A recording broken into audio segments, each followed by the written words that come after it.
All right, I'm going to go ahead and call the Sherwood School Board to order for a work session on January 27th, Wednesday, January 27th. Just a reminder, this is a work session only. We're not planning on making any decisions or taking any actions tonight. But at our last meeting, we set up to basically get together weekly to provide a forum for us and for the community to get updated on various issues and statuses related to potential return of in classroom instruction. So with that, I'll go ahead and turn it over to Dr. Cole. Thank you, Chair Allen. Good evening, board members. As Chair Allen noted, our objective for this evening is to provide you with an update of the work that has been taking place as it relates to reopening, and to have also a conversation with our middle and high school principals about the work and the conversations that are taking place at those levels as well. We'll also hear from Mr. Rose, Chief Operations Officer, with an update about vaccinations and what's been happening the last day or two in that way. So we will, I'm going to go ahead and hand it off to Mr. Bennett, but just generally speaking, we're going to start with our secondary principals, and then we will learn from elementary principals what the recent work has been at the elementary level. We'll hear also from our SCA and OSCA leaders, and then we'll talk about vaccines. So with that, Mr. Bennett. Great, thank you, Dr. Cordy, Board of Directors. So tonight we'll start by talking about what's happening at the secondary level, and I just wanted to put a reminder out there that the case rate metrics are different for secondary than they are for elementary. And while we currently meet the metrics for opening our elementary schools, we don't yet meet the metrics for opening our secondary schools. Case rates are falling. That may change in the near future, but as of right now, we're not at a position where the metrics would recommend that we open our secondary schools. Regardless of whether the metrics are there or not, we have been preparing to open our secondary schools so that when the opportunity arises, we're ready to go. In addition to preparing to opening in a hybrid model, we've also been working on launching limited in-person instruction, which is launched at both the middle and high school since winter break. So that's exciting news. Tonight, though, we really want to focus on what it looks like to reopen. And they'll both talk a little bit about their limited in-person instruction models as well. But we'll start with the middle school, and I just want to turn it over to Ms. Funderhide here in a second. They've been working since the early parts of summer to prepare a hybrid model, build a schedule that works for a hybrid model. There are many complexities and challenges that look different from elementary schools that they've been working on putting together. So I'll turn it over to Ms. Funderhide and let her talk with you about some of the things they've been working on. So Ms. Funderhide, the floor is yours. Thank you, Mr. Bennett, Board of Directors and Superintendent Cordy. Thank you for allowing me this opportunity to share with you some of the updates that we have at the middle level. First, as Mr. Bennett had noted, we've been implementing our limited in-person instruction and are continuing to move through the phases within the framework of LIPI.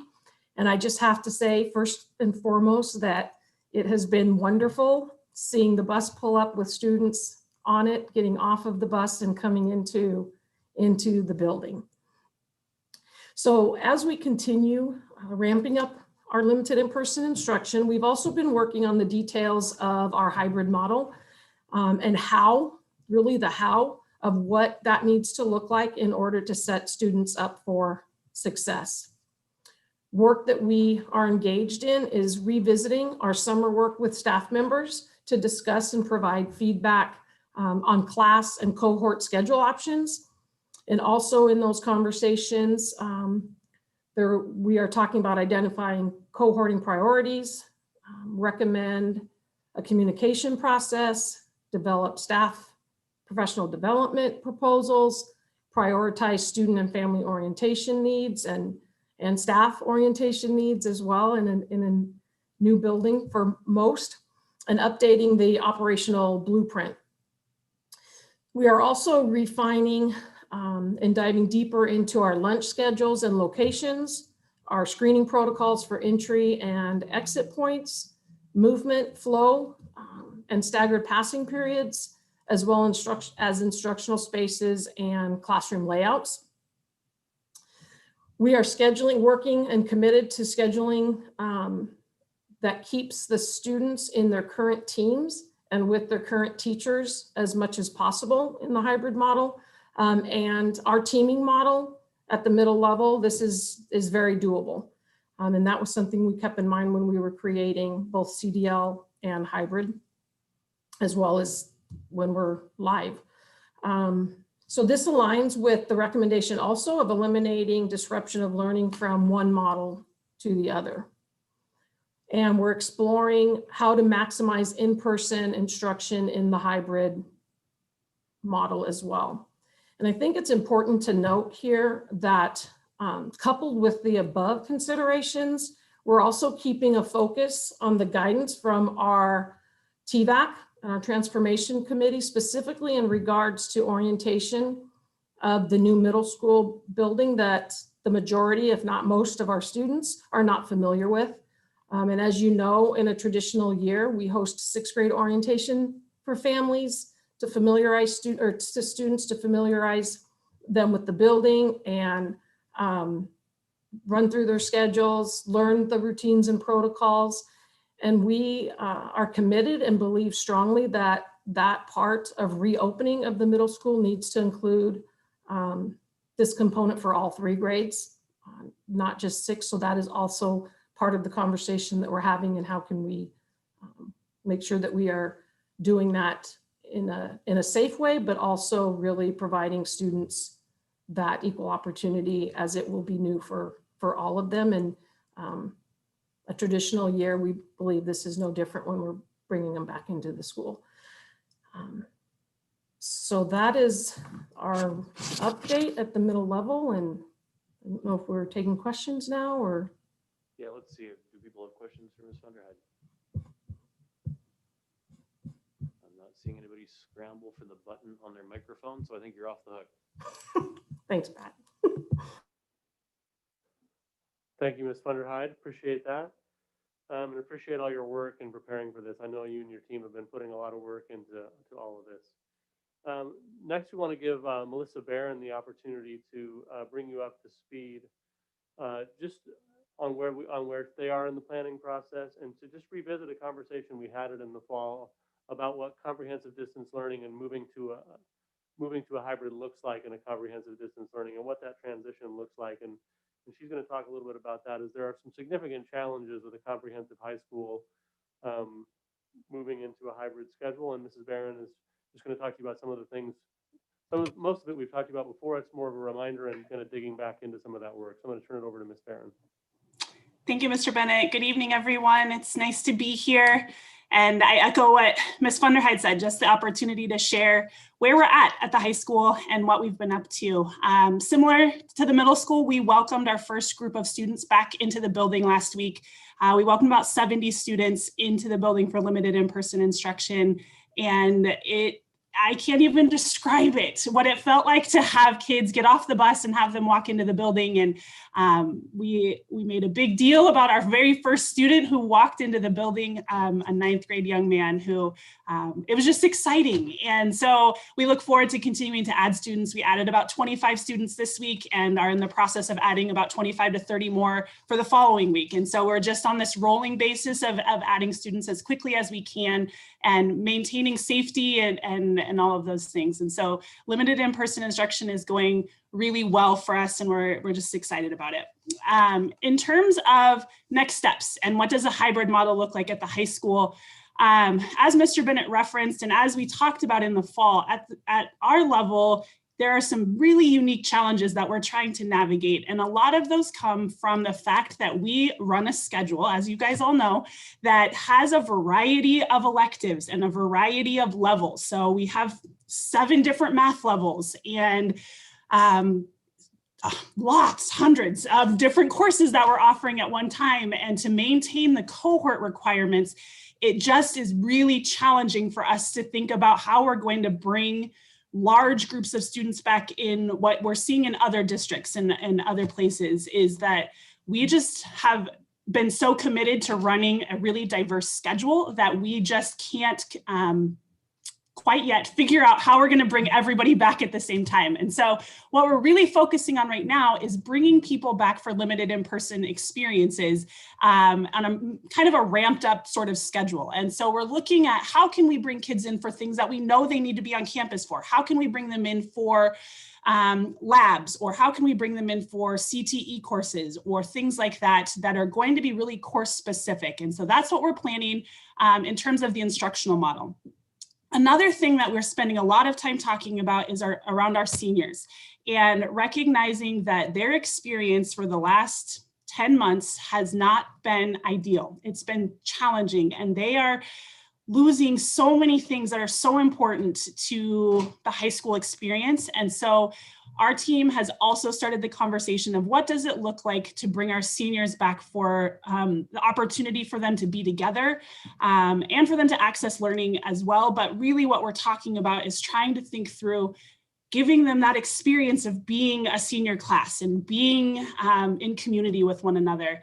And so next week, we actually have a senior class meeting scheduled. So we get to up our Zoom license so that we can have all 400 of them in one Zoom call so that we can talk with them about what does that look like for you all? Because we recognize, and we've heard the feedback from so many different places, that not all students want to come back and be in a classroom and do their learning, and not all students want to have that experience, but it's been pretty unanimous that they want to be together and they want to be able to celebrate being the class of 2021 at Sherwood High School. And so that's where we're at with specifically seniors, which has been something, like I said, it's been at the forefront of our minds, and really trying to plan thoughtfully for that so that we can give them the celebration that they deserve, and we can give them the recognition that they deserve for 12 years of education that is ending, again, not how any of us anticipated.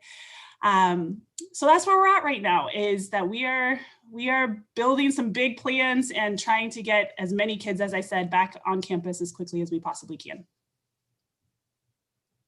I just wanted to say thank you for the work, particularly with respect to the seniors. I think we were all moved by Ainsley's comments at last week's meeting, and we've all had lots of emails and comments and things from kids and parents who are seniors, and so we really appreciate that.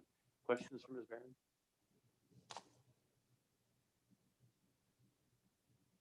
All right, thank you.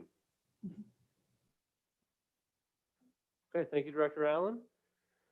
So next up will be our elementary principals, and I just want to lay a little bit of context about some of the things that are happening at the district level around this. As you know, we've been working diligently since summer, really, to prepare for opening in a hybrid model. And although we've been planning all along, a lot of the detailed planning required some information that we just didn't know until we surveyed families, and we knew that we wouldn't know that. And some examples of that are, knowing the numbers who plan to stay in CDL, or some of those want to move to the cloud. So people who are fearful of coming back and want to move to the cloud, and we committed to families that they could do that early on. And then the corresponding number of teachers that need to be added to the cloud or move to the cloud, or dealing with that transition to the cloud. And then transportation, which students are going to ride a bus. We imagine it will be a lower number, and that turned out to be the case, but that's important because we can put far fewer kids on a bus. And so there's this potential of double routes. And so we needed a lot of that information before we could do a lot of this planning. And we made a conscious decision not to send that survey until it looked like there was some glimmer of hope and cases were approaching when we could, because our concern was if we sent out this survey when case rates were surging, we would have gotten one answer from families, and when case rates dropped to the point where we could open, we would have gotten a different answer from families, and that planning would have all been for naught. And so we sent that survey out right when we got back from break. We've learned some great stuff, and we've made some good progress on moving forward on that stuff. I just wanted to point some of that out. Another piece that we're working on is related to that, and that has to do with we've had a lot of teachers, once we set a timeline for opening, we've had several teachers apply for a leave of absence, and the number's been fairly high. And so we posted open positions right after we returned from break, but we anticipate that we may need to hire up to 20 total teachers to fill spots in the cloud campus and spots for teachers who go on leave. And so these are things we're preparing to do that we're working on. We're staying on that timeline. We're plowing forward, but none of this was It's all stuff that's come as we've decided to open and we've gotten closer to that time, and we expected a lot of this stuff could happen, and we're just working on it really quickly. So that's sort of some things, it's sort of a district perspective of what's happening. And I want to turn it over to the elementary principals to let you know about some things they're working on, just where the rubber meets the road a little bit, just some of the details we're ironing out as we get ready to open up our schools. Thank you, Mr. Bennett. This is John Wilmoth. Good evening, Chair Allen, members of the school board, and Dr. Cordy. It's kind of hard to put into very simple words what we've been doing, because it's been a flood of one thing and another and all of that, as I know you all understand. But some of the things that we've been focusing on more recently is our schedule of the day. And while I listened to my colleague, Mrs. Barron, talk about the complexities of the scheduling at the secondary school, I'm thankful that we don't have to do that. Ours is complicated, but not nearly as complicated as what I know you and Ms. Funderheid are dealing with. So keep up the good work. One of the things that we heard from our staff very clearly is that there was a concern about us serving lunch to our students in the classroom, that would require more time with students with their masks off, and that was quite a concern from our elementary teachers and staff. So one of the things that we've done is that we've altered our ending time for the school day, so that we will not serve lunch during the day. What that then created was a new obstacle that we needed to start to address, which was around transportation and aligning instructional time and prep time between the cloud campus and our in-person hybrid teachers. And so we're continuing to work through that challenge, particularly with regards to the prep time and instructional time, with a focus on providing the maximum number of instructional minutes for in-person instruction that we can. With the change and potentially, looking at a dismissal at 12:15, one of the things that created was challenges with transportation for students that are participating in LIPI at the middle and the high school level. As we understand it, our plan was to end around 12:15, and our colleagues at the secondary level want their kids there at 12:15 to be ready at 12:30. And so we have some challenges that we need to overcome with regards to busing. And we've got some creative thinking going on. We had some good conversations about it today. So we feel pretty good about where we're going. But again, we're gonna need some more information from our families, particularly how many students we anticipate will need to be riding a bus and what that may look like. And Mrs. Johnson will talk a little bit about an upcoming survey that we will be sending out. One of the other things that we have heard from our teachers and we have been working on is the balancing the change in our trimester with the timing of class changes. So as we have students who will move from the cloud into the classroom or from the classroom into the cloud, the timing is coming up right at the end of the trimester. And obviously, if I'm a teacher in the cloud and I'm welcoming 5 new students into my classroom, I don't have the ability to do the assessments. I don't know the history of the student, where he or she is learning strengths are and areas for continued growth. So we know that the current teacher has that. So we're working with our instructional coaches and some of our other district leaders to relook at our scope and sequence and actually potentially push some of the things that we would normally have done in try 2 into try 3, so that we can have accurate reporting to our families on the progress of their students. We're going to kind of backwards plan that. We don't anticipate that it'll have to be crammed into the 3rd trimester. It just may look like we're going to end this unit, and rather than starting the next unit right away, let's do our assessments, use that for the reporting, and we realize we'll have to adjust the report card and then kind of get a jump start on trimester 3. So that's what I have. I'm going to pass it over to Mrs. Johnson unless there are any particular questions I can answer. Why don't we just go ahead and through all 4 principles, and then we'll hold questions until after that. Perfect. Sounds great. Good evening, Board of Directors. I would like to pick up where Mr. Wilmoth left off and share two other important items that we've been working on at the elementary level over the last week. First is a proposed timeline update to our 5 days of professional development before students return to in-person instruction. You'll recall that we kind of shared a timeline with you at the board meeting last week and have since then been doing some work to kind of update that based on the timeline provided by you at the end of that meeting. As of now, it's our current plan to keep the currently scheduled February 8th Professional Development Day in place.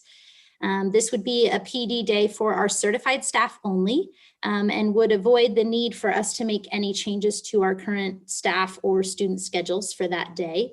During our professional development on the 8th, we would focus mainly on classroom preparation and the RSSL guidelines for student safety within the classroom setting. Time would also be provided for teachers to begin preparing their rooms for the return of students on that day. Our cloud teachers would have PD on the 8th as well. And our current plan is for that group to meet with their online colleagues to visit about some professional development topics that they have expressed would be helpful for them. It's then our best thinking that we would complete an additional 4 days of professional development on February 16th through the 19th, taking advantage of that 4-day school week to create less transitions for our students. These 4 days would include both certified and classified staff and would cover building protocols, RSSL guideline requirements outside of the classroom setting, schedule updates, and any other nuts and bolts items that are needed for a successful return to in-person instruction. Additional time would also be provided for classroom prep, as well as time to plan for new students and any changes that teachers may have in their class lists. One thing that we're still working on within this professional development model is how these additional 4 days would look for our cloud campus teachers. It would be our hope that our cloud teachers could also have time to plan for new students joining their class, to meet as a new grade level team, to plan a scope and sequence for the remainder of the year, and to have time to welcome any two new team members that we know will likely be added to our cloud group. We would also like to provide time for these teachers to meet with any new families joining their class to help make that transition as seamless as possible. And finally, in relation to PD, we know that some of our cloud teachers may have very little change to their classes just based on our current class sizes. And so it's also likely that we may need to create different plans for different teachers based on those specific needs. Another conversation that our elementary team has been working through this week is in regards to what it looks like to serve our students who may be home on quarantine requirements. And while we don't have any final answers to this task to share with you tonight, we do know that any plan we create needs to meet a few very important key requirements. First, we need to provide a comprehensive learning plan for all students at home on quarantine. So, for example, we know that just giving students some makeup work to do independently does not count as comprehensive instruction during a quarantine time. And so that needs to be a factor into any solution that we create. We also know that relationships are important, and we want to maximize our current student-teacher and student-peer relationships to the fullest extent possible during any time of quarantine for our students. Additionally, the RSSL requires us to limit disruptions for all students during times of quarantine, and so we will need to keep that in mind as well as we assess all of the possibilities before us. And then finally, in the days to come, we will be engaging our staff in some brainstorming of solutions to how we might provide this instruction. And we're really looking forward to hearing what our teachers think might work when we're developing a model so that it can be implemented as needed throughout the remainder of the year. In closing, I just want to take a quick minute to visit with you about our current best thinking regarding next steps. As Mr. Bennett referenced, and as you know, we had a great response to our last survey with just under 75% turnout for our elementary students. And so our hope is that at the end of this week or early next week, we could share an FAQ document with all of our elementary families that will cover many of the questions that we can think families might have at this time. Our hope is to give them just a really clear picture of what in-person school will look like, and share all of the information that we have in this point to really aid them in making an informed decision for their children when it comes to a placement for the remainder of the school year. A few days following the share out of that FAQ communication, it's our hope to send another survey to families. This survey will ask families to make a class selection, either cloud or in person, for the remainder of the school year. And as Mr. Wilmoth mentioned, it will also include questions regarding transportation, and then also collect some information about lunch and breakfast needs so that we can use that data to better plan for the return of students to the building. Personally, I think the four of us are really looking forward to collecting this data as soon as possible, because we know that it will have really important implications for scheduling, new class placements, potential hiring, and many other operational items that we're working on as we prepare for students to be back in our schools.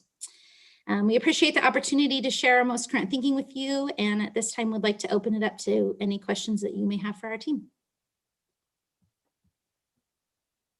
All right, questions for the elementary team? Mike? So my understanding is that the kids will be going home around lunchtime, but there still will be food provided, both a lunch and a breakfast, a bag option. Can you talk a little bit more about that? Yeah, that's right. Our families that are in need of a breakfast and lunch services, the students will leave the school with a lunch for that day and a breakfast for the following morning. Other questions?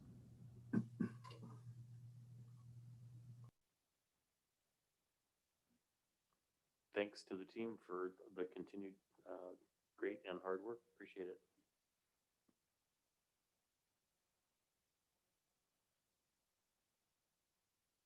What's next? If we could, let's invite Patina, our OSCA president, to share with us. Thank you, Dr. Cordy. So recently I sent out a follow-up survey after last week's announcement of the new metrics and potential opening date. And I only asked a couple of questions, and I just want to share that information with you. So we asked if are you returning this school year, regardless of vaccine status? First of all, I had 182 responses. So 68 said I plan on returning. 54, I plan on returning as long as I have both vaccines. 33, I've already returned to my building. 18 haven't decided yet. 6 plan on requesting a leave of absence. And then 2, it answered they're a cloud IA and plan on remaining supporting the cloud for the remainder of the year. My next question was, with the announcement of the new metrics, new protocols, and the start of education staff receiving the vaccine, how comfortable are you in returning to in-person instruction? 2 are unsure and haven't decided yet. 3 answered they're fine as long as they have the first vaccine. 88 responded, I have my doubts. I strongly believe staff should have both vaccines before returning. 35 feel comfortable. They're ready to come back. 21 responses of I'm not comfortable at all. I may have to make a hard choice for myself and my family. And then 18 have already returned into the buildings. So looking at the ones that have, I also left a place to have open comments or concerns, and there were 108. So I honestly haven't had the time to go through each and every one of them, but I've gone through many of them, and most of them, a lot of them are, the decision for them to come back is also based on what the schedule will look like. Will they be in multiple classes, transferring students, helping out with recess, and then arrival and dismissal, and how much they will be, what their risk exposure will be. Another big concern is that they have children that either are outside of the school district and their schools are not even considering coming back yet, or their students aren't part of the K-3 coming back, and so they don't have a place for their children to go. Another real big concern is with regards to the next information that are going out to parents. There's been a huge ask from classified staff who are not only staff, but parents. They feel that the information that's coming out from the district is not parent friendly. And they're also requesting visuals. There's a big concern that what parents think that staff will be coming back to is very different than what it will actually look like. So the request is to have visuals of what exactly a classroom might look like, sharing that they will be moving throughout the building, social distancing. They're not going to be interacting with their friends in other classes. So that's all I have to share. Is there any questions? Any questions for Ms. Viken? Looks like you're off the hook. Thank you. Okay, next, Nancy Stoffer and Kyler Pace, our SEA co-presidents. Thank you, Dr. Cordy. First of all, I'd just like to say thank you for including us in the conversations that we're having. So last week when I gave our update, I let you know that we were planning on doing another survey with our elementary staff after we learned of the proposed reopening timeline. So we got that out to our members towards the end of last week, and we had 109 responses, which was about a 90% response rate. And when it came to the question of whether or not our staff are comfortable with the current proposal, starting to bring K-3 in February 22nd, assuming staff have had the opportunity for their first vaccine plus 2 weeks, 62% of our members do not support that current timeline. In addition to that, 63% did say that they do want to have both vaccines, but both doses of the vaccine, plus time to build immunity before they will feel comfortable returning to in-person learning. So a couple other highlights, we had 17 members who said they are planning on requesting some kind of leave with the current timeline and proposal for reopening. And we also, once again, left room for open-ended comments for members to let us know anything else that they wanted to tell us. And we collected 17 pages of comments from our members. A lot of those were very similar to the questions and comments and concerns that we had on our first survey. And once again, there was a range. And, we had people who said, we're ready to get back in. And we had people who said we should be remaining in CDL for the rest of the year. So after we collected that information, we had a meeting yesterday with just our elementary teachers. We had about 80 members attend, and we presented the results of the survey to them at that time. And we went for about an hour and a half, and most of that time was taking questions and concerns from our members. And we heard loud and clear from our members that they are very adamant that a single dose of the vaccine is not going to be enough for them to return to in-person learning. We have members that are watching closely what surrounding districts are doing and announcing for their opening plans and timelines. And our teachers have seen that districts like McMinnville, Newburgh, Tigard, Tualatin, we heard today Hillsborough and Beaverton have plans in place that either specifically say teachers will have time to get both vaccines, or the earliest opening start date will allow for teachers to have both of their doses. And when our teachers hear that, what they are feeling right now is that those other districts value their employees, and because Sherwood's not going to allow both doses before opening, that they are not valued as much as teachers in other districts are. We have a lot of members too that still have a lot of unanswered questions about how they're going to be able to do their job safely, and especially those teachers whose jobs require close contact with students, and when the distancing guidelines won't be able to maintain. There's still so many unanswered questions for them that they are not comfortable returning under the current proposal. And the last bit of data that we collected, we had 60% of our members tell us that they were willing to take some kind of collective action to oppose the current opening proposal. So we know that there are no easy answers, and we appreciate the conversations that we've had, and including us in those. And we look forward to continuing those discussions as we move towards reopening.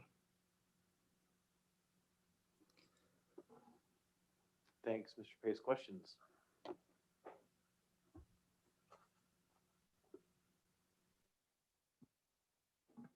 Go ahead.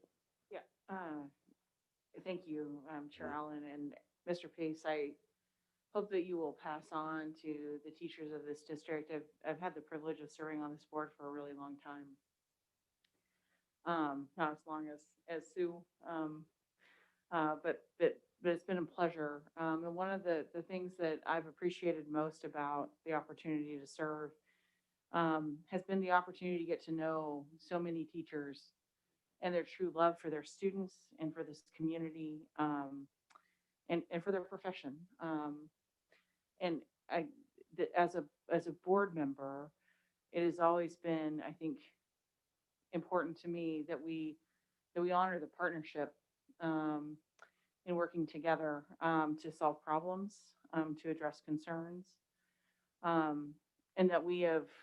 I'm from my perspective, fair enough, that we have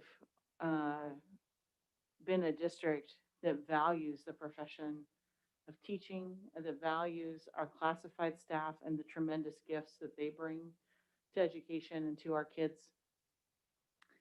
It is difficult for us to hear tonight that the sense is that we don't care about our teachers, or that we don't care as much as other districts.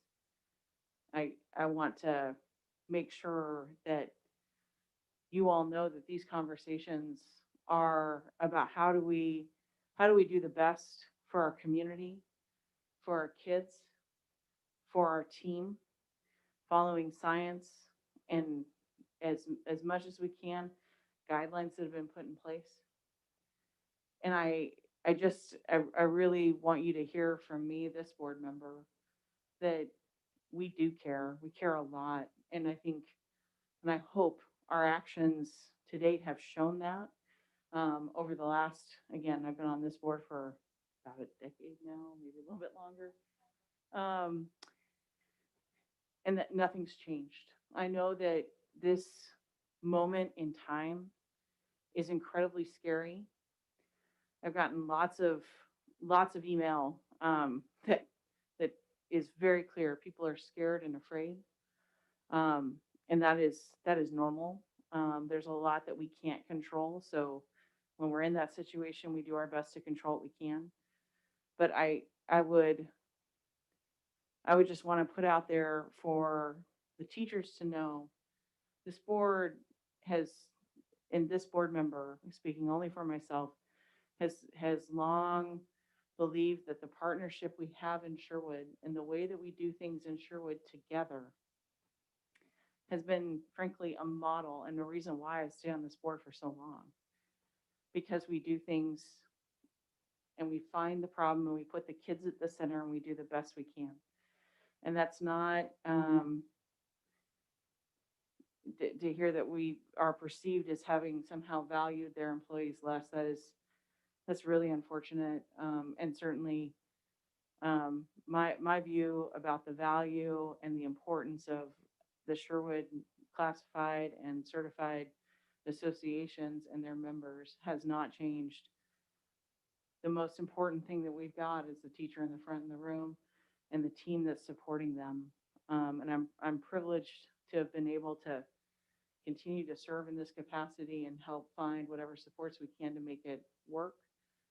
And as we move forward, I hope that we continue to pursue the Sherwood way, which is to work together to find solutions.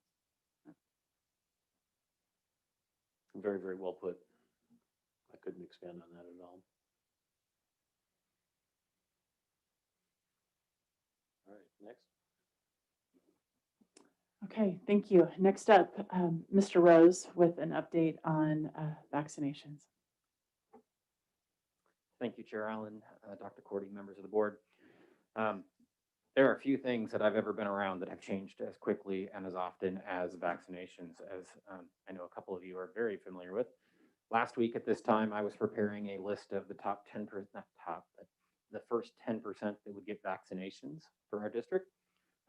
Working on that over the weekend and got some late breaking news that we were getting some help from the Oregon Health Authority in terms of putting up a system that would help prioritize staff get into the registration system. And so with that system and the prioritization set at a regional level across the Tri-County area, we were able to do that this week. The first wave of folks was pre-K through first grade, along with custodians, bus drivers, food services, and any LIPI teachers as well. LIPI staff, I shouldn't just limit it to teachers. We also found out over the weekend that early learning and private school educators would be included in the overall education group. And so that will likely extend our timeline somewhat for getting all of our district educators vaccinated. Yesterday, appointments were open for Wave 1 employees beginning at noon. And while there were a couple of hiccups in the first hour, those were taken care of very quickly, including an 8-digit code that none of the districts had. But to the regional healthcare providers and OHA's credit, things were taken care of. And by 1 o'clock, we had people getting signups and making it through the system. As of about 5 o'clock yesterday, there were still appointments. This morning, all those appointments were full. And I've only heard of a few people from our district that were unable to get an appointment.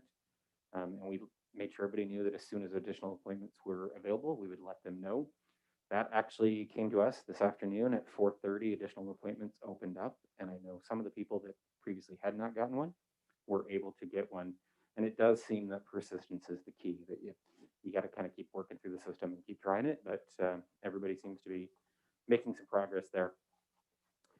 We don't know when round 2 will open up. We're waiting to hear from our regional partners on that. As soon as we do, we'll share it with our staff, and hopefully they will all in Wave 2 get in.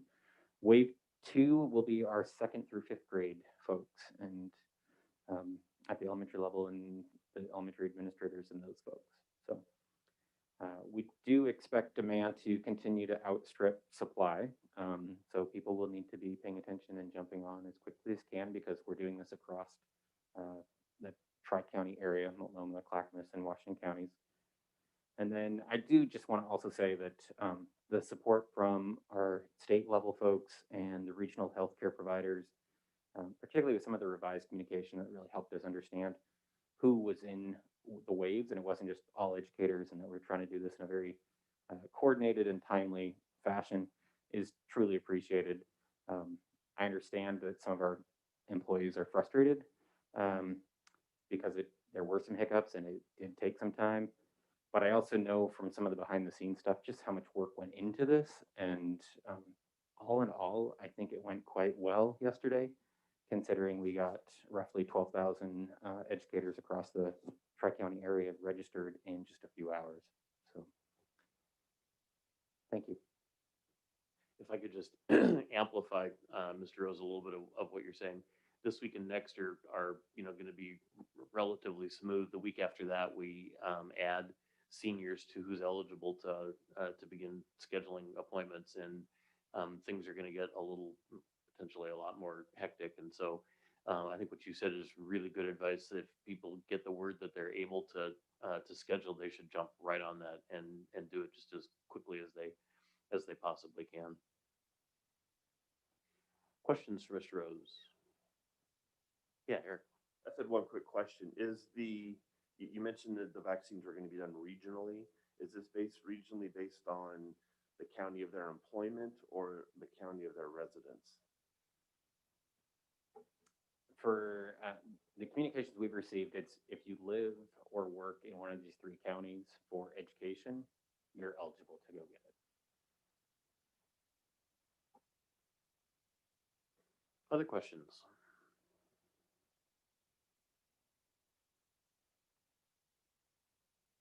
All right. What's that? All right, so let me throw it open to see if anyone's got any questions or anything that they want to know about tonight that they have not heard about.